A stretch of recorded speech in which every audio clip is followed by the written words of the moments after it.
Hello, friends. It's Malcolm Lovejoy. I also like to use the name Lovemonger because Lovemonger is a little bit more aggressive, powerful, romantic, sacred, sexual warrior energy. And, you know, can't always be nice and gentle about the romance that you want to put into the world because evil easily attracted, and evil always has attention and friends and popularity, but love a little bit less openly and publicly. Love isn't as appreciated as darkness and evil and negativity is, but secretly and privately, ooh, those of us who know the truth know that love is alive and well at all times. Quiet as it is kept. But that being said, I'd like to read from one of my favorite books of all time. It's called Sex and God: How Religion Distorts Sexuality by Darrell Ray. It's a wonderful book. I've read some of it before, and I'd like to read some of it again because I feel like the world needs a reminder of what real religion is, what real sex is, what real love is, what real leadership is, what real politics are, and what real truth is. Very basic fundamental things, but in this very nebulous, abstract, wild, weird, continuously chaotic world that we live in, certain things never change and certain standards never adjust. So, shall we? Let's have a little fun. Shout out to Darrell Ray. Okay. I'm just going to read like maybe 2-3 pages. I hope you enjoy. Anna smiles at Joe as she unbuttons her blouse. They met in an adult singles Sunday school class 4 months ago, and their relationship has really blossomed. She's ready to sleep with him, and he knows he will become her husband within the next year. Joe reaches towards Anna, watching her lovingly, but as he slips down her bra strap and kisses her shoulder, Anna realizes someone is watching her. Jesus. The crucifix Aunt Mary gave to her eons ago glares at her from the wall. The Bible on the bedstand, unread for weeks, seems to bristle. Instead of tasting desire, the bitter taste of sin fills her mouth. Flooded with shame and guilt, Anna takes a step back.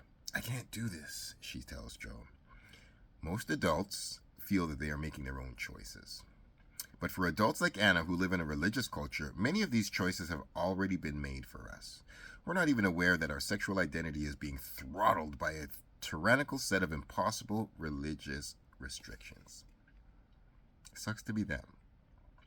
I'm not speaking from a place of experience because sexuality is my religion and lovemaking is my heaven, and I've been secret about it for most of my life because it's more important to embody it and express it than to kind of advertise it. So I don't have it on a t-shirt, but I'm a goddess worshiper, and the temple of woman is my church and my paradise.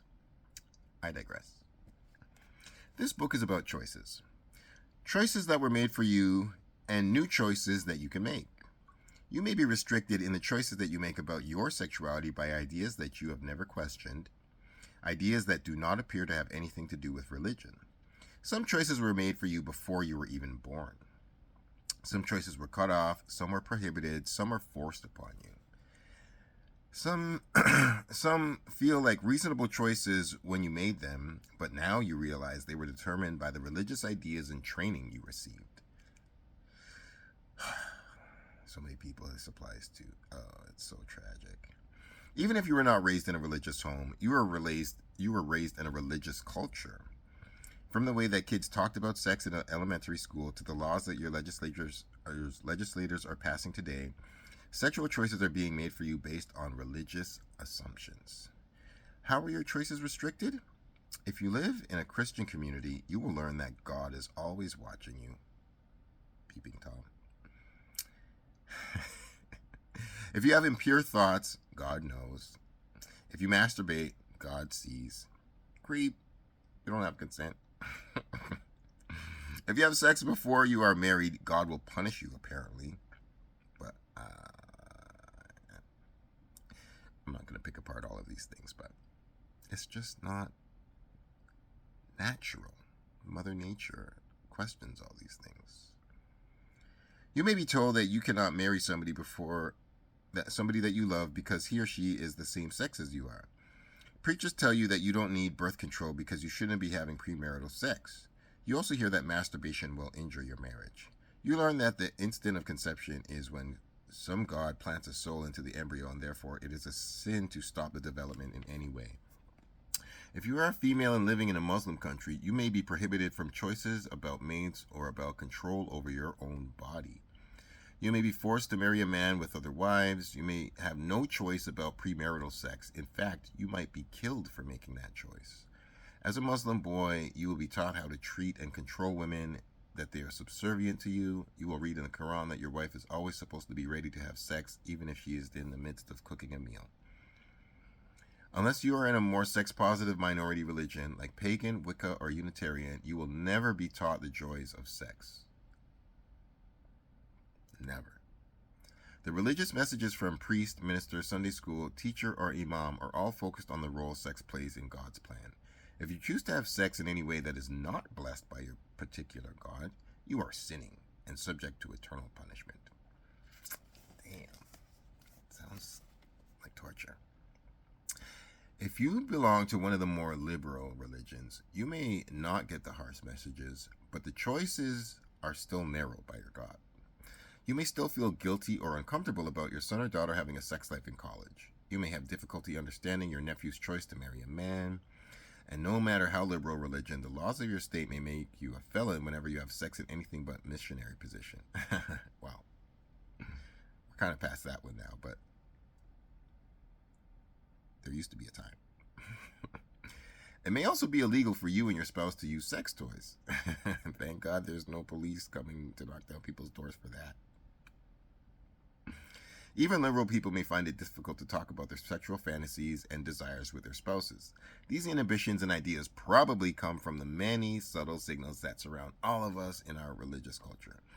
All cultures have some rules and ideas about sex and sexuality, but the major religions have taken sex and sexuality as the strict purview of their god or gods. The major religions seek to restrict sexual expression for no apparent reason other than to propagate their particular dogma. Human sexuality is vast in its expression. This is the truth. Even a cursory study of other cultures finds many different forms of sexual expression.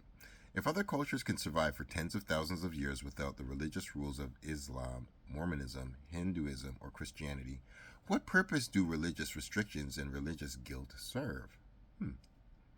Why is masturbation a non-issue in modern secular Europe but still disapproved of by the Catholic Church? How is gay marriage a threat to marriage when Christian divorce rates in the United States are the highest in the most evangelical and fundamentalist states? How is homosexuality destructive of a culture when many North American native cultures and many ancient cultures, including Greece, celebrated homosexual relationships in song and legend? Good questions. Religion is about restricting sexual choices in the interest of the religion.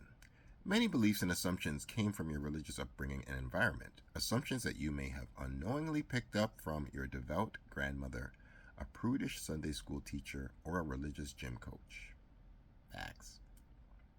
Religious sexual ideas can infect you, especially when you are young and unable to think critically. We hold many sexual myths as facts, and most of them come from religion.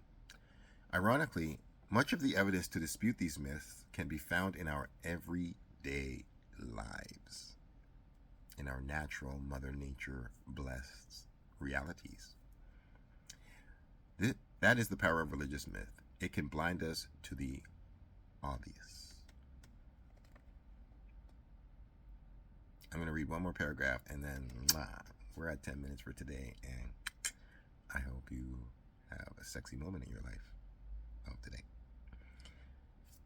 I'm going to leave you on a little cliffhanger. Living a lie. Living a religious sexual lifestyle is tantamount to living a lie. Religion distorts our sexuality when the majority of religious people live one life for the public and another in private. It can be as simple as living as a happily married couple when you two are both miserable with your sex life. As a good Christian, Muslim, Buddhist, or Mormon, you must deny and pretend that you don't masturbate, all the while abusing yourself regularly. You must condemn pornography even as you use it. I would never. I would never. I love porn. It's magical. You must preach against lustful thoughts even if you can't avoid them. I have them every 30 seconds. You must condemn your spouse or others for certain sexual ideas, thoughts, or preferences even when you have them as well.